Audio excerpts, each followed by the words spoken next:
আসসালামু আলাইকুম রহমতুল্লাহি ওয়া বারাকাতুহু। সবাই কেমন আছেন? আশা করি সবাই ভালো আছেন খোদার অশেষ মেহেরবানিতে। আমিও ভালো আছি আল্লাহ পাক রব্বুল আলামিনের অশেষ কৃপায়। তো যারা দুঃখ দুর্দশাগ্রস্ত আছেন সবাইকে জানাই আমার প্রার্থনা, সবাই ভালো থাকবেন এবং সুস্থ থাকবেন, কারণ এটি একটি অতিমারের সময় আমরা অতিক্রম করছি। We are now passing a great pandemic time, so that's why all of you should be aware of it. আজকে আমরা একটি গুরুত্বপূর্ণ ক্লাস নিয়ে আপনাদের সম্মুখে হাজির হয়েছি, কিন্তু গত 2 দিন আমরা কোনো প্রকার ক্লাস আপলোড করতে পারিনি, কারণ আমাদের একটি অনিবার্য কারণ বশত একটা প্রবলেম সামনে এসে যায়, যার কারণে আমরা পারিনি কোনো ক্লাস আপলোড করতে। আজকে যথারীতি আপনাদের সম্মুখে চলে এসেছি একটি নতুন এবং সম্পূর্ণ ভিন্ন আঙ্গিক একটি ভিডিও নিয়ে আপনাদের সম্পর্কে। আজকে আমরা দৈনন্দিন জীবনে কিছু কথা বলে থাকি, যেগুলো কি হবে যদি আমি কাজটি না করি, কি হবে যদি আমি এই কথাটা না বলি, কি হবে যদি আমি কাজটা পরে করি, বা কি হবে। তাহলে এই কথাগুলো কিভাবে আপনি ইংরেজিতে বলবেন? এই কথাগুলো ইংরেজিতে বলতে হলে আপনাকে একটা ফ্রেজের আশ্রয় নিতে হবে, সেটা হচ্ছে what if. What if, what if I don't learn, কি হবে যদি আমি না শিখি। What if I don't come, কি হবে আমি যদি না আসি। What if I don't sing a song, কি হবে যদি আমি গান না গাই। What if I do not recover this, যদি আমি এটা উদ্ধার না করি তাহলে কি হবে, কি হবে যদি আমি এটা উদ্ধার না করি। এরকমভাবে বলতে হবে। আমরা কিছু কথা ইংরেজিতে বলতে চাই, সেগুলো হচ্ছে যেমন আমার পেছনে ঘুরে কী লাভ, বা আমার সাথে ঘুরে কী লাভ, আমার সাথে ঝগড়া করে কী লাভ। এই ধরনের কথাগুলো, লাভ কি, এই ধরনের কথাগুলো যদি তোমাকে ইংরেজিতে আপনাকে বলতে হয়, বা যৌক্তিকতা কি, এই ধরনের কথাগুলো যদি আপনাকে ইংরেজিতে বলতে হয় তাহলে কীভাবে বলবেন। এগুলো যখন বলতে হলে আপনাকে একটা ফ্রেজের আশ্রয় নিতে হবে, সেটা হচ্ছে what is the point, what is the point of, অথবা what is the point to. এই দুইটা জিনিস আপনাকে খেয়াল রাখতে হবে। শুধু প্রিপোজিশনের একটু হেল্পের হয়, যদি টু হয় পারে এরপর ভার্বের প্রেজেন্ট ফর্ম বা বেসিক ফর্ম হবে, আর অফ হলে পরেরটা অবশ্যই নাউন হবে, আর ভার্ব হলে তার সাথে আইএনজি যুক্ত হবে। যেমন what is the point of doing this work, এই কাজটি করে কী লাভ, ঠিক আছে। অথবা what is the point to do the work, অথবা what is the point to argue with me, অর্থাৎ আমার সাথে ঝগড়া করে আপনার কী লাভ, বা বিতর্ক করে আপনার কী লাভ। What is the point to quarrel with me, আমার সাথে ঝগড়া করে আপনার কী লাভ। বা what is the point of reading this book, এই বইটি পড়ে আপনার কী লাভ।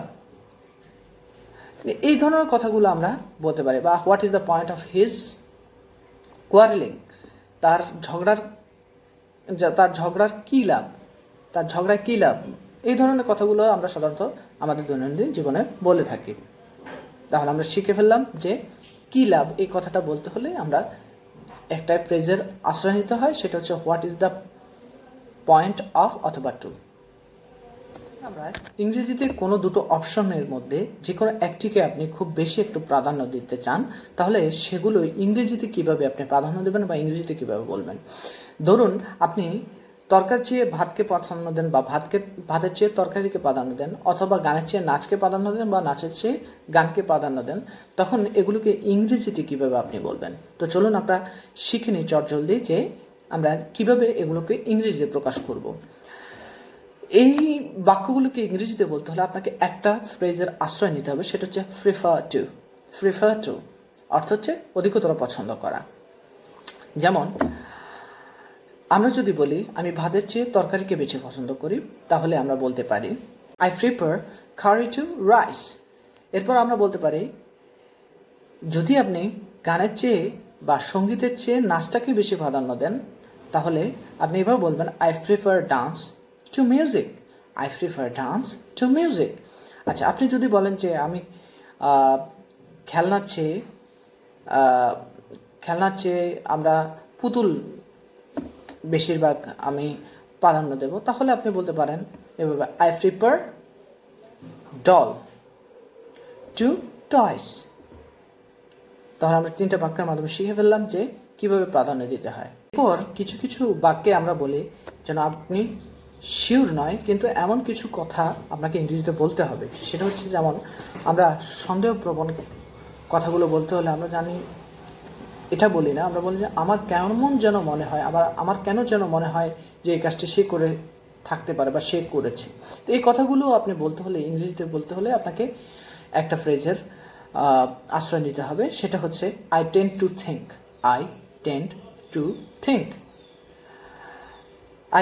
I tend to think that he is doing the work. আমার কেন জানি মনে হয় সে এই কাজটি করছে। আমার কেন জানি মনে হয় যে সে এই কাজটি করছে। I tend to think he is lying. আমার কেন জানি মনে হচ্ছে সে মিথ্যে কথা বলছে। I tend to think that she went away. আমার কেন জানি মনে হচ্ছে সে পালিয়ে গেছে বা পালিয়ে গিয়েছিল। I tend to think he ate an apple. আমার কেন জানি মনে হয় সে একটি আপেল খেলো বা খেয়েছে। That is not an obligatory option for all of you, so you should not use that obligatorily. That's why I don't use that. Another way I use that. So be careful of that. Don't try to argue with others about this topic. Okay? Obligatory, that is not suitable for this phrase. So at last I want to thank you, all of you, and stay blessed, stay well, and may you be blessed.